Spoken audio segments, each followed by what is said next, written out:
इस अंधेरी रात में मैं अज्ञात एक बार फिर आपका स्वागत करता हूँ, उस जगह जहाँ हर परछाई एक राज छुपाती है। दोस्तों, हमारे इस चैनल पर आप सुनते हैं वो डरावनी कहानियां जो किसी और की नहीं बल्कि आपकी खुद की जुबानी बयां की जाती हैं। हर कहानी एक सच्ची आप बीती, एक ऐसा हादसा जो लोगों के जीवन में डर का साया बनकर आया। अगर आपके जीवन में भी कोई ऐसी डरावनी घटना घटी है जिसका रहस्य आज भी आपको सोने नहीं देता, तो बिना किसी हिचक के अपनी कहानी नीचे दी गई आईडीज पर भेजिए। हम आपकी पहचान पूरी तरह गुप्त रखेंगे। यहाँ काल्पनिक कहानियों का डिस्क्लेमर जोड़ें, और हाँ, कुछ कहानियां सिर्फ आपके रोंगटे खड़े करने के लिए पूरी तरह से काल्पनिक भी हो सकती हैं, जिनका वास्तविकता से कोई संबंध नहीं है। तो अपनी सांसें थामिए और दरवाजे बंद कर लीजिए, क्योंकि चलिए सुनते हैं आज की ये कहानी। संगीत धीमा होकर रुक जाता है। एक पल का सन्नाटा। कहानी शुरू के 2 बज रहे थे और पूरा हिंदुस्तान सो रहा था, मगर 45 साल का ट्रक ड्राइवर रतन सिंह नहीं। वो अपनी 14 पहिए वाली शक्तिमान को NH-17 नेशनल हाईवे 17 के सुनसान स्ट्रेच पर भगा रहा था। यह रास्ता महाराष्ट्र के अंदरूनी हिस्सों से होकर गुजरता था। दोनों तरफ घना जंगल, बीच में सीमेंट की पतली सड़क। रतन पिछले 25 सालों से ट्रक चला रहा था। भूत प्रेत की कहानियों पर वो कभी यकीन नहीं करता था। उसका मानना था डर नाम की कोई चीज नहीं होती, बस नींद की कमी होती है। उसने अपना टी-शर्ट का कॉलर ठीक किया और अपने पुराने टेप रिकॉर्डर पर किशोर कुमार के गाने की आवाज बढ़ा दी। सड़क पर पूरी तरह सन्नाटा था। न कोई ढाबा, न कोई गांव, न ही सामने से आती हुई हेडलाइट। अचानक लगभग 15 मिनट आगे रतन को अपने राइट हैंड साइड मिरर में एक चीज दिखाई दी। कौन हो सकता है इतनी रात को? उसने खुद से पूछा।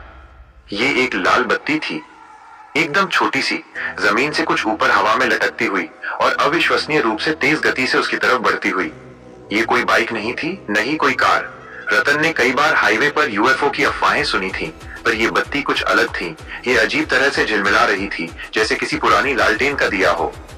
बत्ती कुछ ही सेकंड में उसके ट्रक से बिल्कुल सटकर आ गई, इतनी नजदीक कि रतन को लगा वो शायद किसी छोटी चीज से टकरा जाएगा।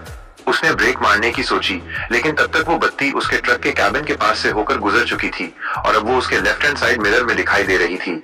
रतन ने राहत की सांस ली। कोई तेज बाइक वाला होगा, उसने सोचा, या शायद कोई पागल लड़का स्टंट कर रहा होगा।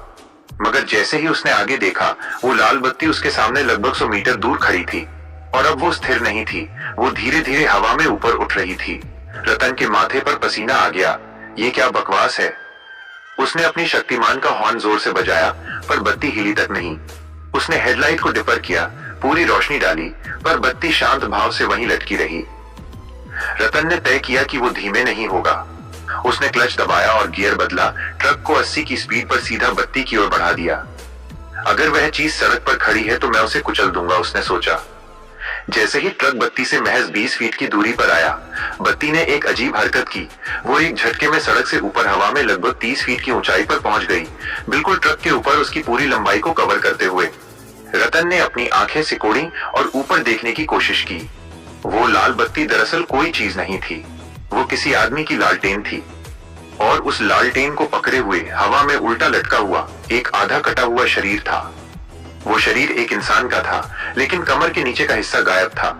वो अजीब तरह से झूल रहा था और उसका चेहरा, जो कि घने साए में था, रतन की ओर झुका हुआ था।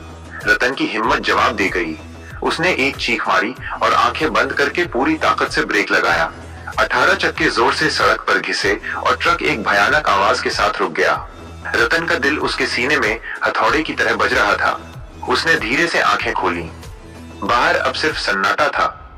न कोई किशोर कुमार का गाना, न कोई हॉर्न की आवाज, सिर्फ उसकी तेज सांसों की आवाज। ऊपर देखा, कुछ नहीं था। वो लाल बत्ती, वो आधा शरीर, सब गायब थे।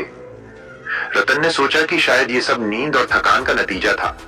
वह पानी पीने के लिए झुका, तभी उसे कुछ महसूस हुआ। शीशे पर एक टपटपहाट। उसने डरते डरते ऊपर देखा। ड्राइवर साइड की खिड़की पर, जहां हवा में लटके हुए शरीर का लालटेन था, वहां अब लाल रंग का एक धब्बा था, बिल्कुल ऐसा जैसे किसी ने अपनी उंगली से कांच पर खून का निशान बनाया हो। और उस निशान के ठीक नीचे बाहर अंधेरे में रतन को दबी हुई आवाज में फुसफुसाहट सुनाई दी। लाइट बुझा दी, अब मुझे ढूंढने में मजा आएगा ड्राइवर। डर के मारे रतन की रूह कांप गई।